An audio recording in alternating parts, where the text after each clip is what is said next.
وعلى صعيد الصفقات الجديدة اللي عايز يتعاقد معها الأهلي تحديداً، في تخطيط دلوقتي بيتم من قبل الأهلي للتعاقد مع محمد حمدي.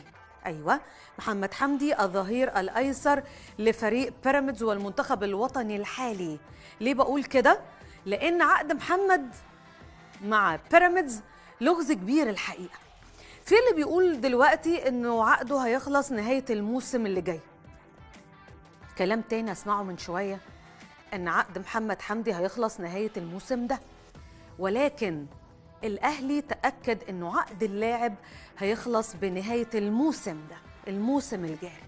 بالإضافة إلى إنه محمد حمدي نفسه أكد إنه في مرة يعني من المرات أكد إنه عقده هينتهي بنهاية الموسم ده. فالأهلي بيعمل إيه دلوقتي؟ الأهلي بيضغط على اللاعب، أعتقد يعني إنه ما يجددش مع بيراميدز عشان ينتقل للأهلي بنهاية الموسم.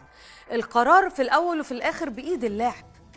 بيراميدز عرض عليه التجديد والأهلي موجود في الناحية التانية، هيختار مين؟ ده سؤال. هيكمل نجاحاته مع بيراميدز ولا ممكن يقرر إنه يرجع بيته الأهلي، لأنه محمد من ناشئين نادي الأهلي. فالقرار الأول والأخير أعتقد للاعب. دي قصة محمد حمدي.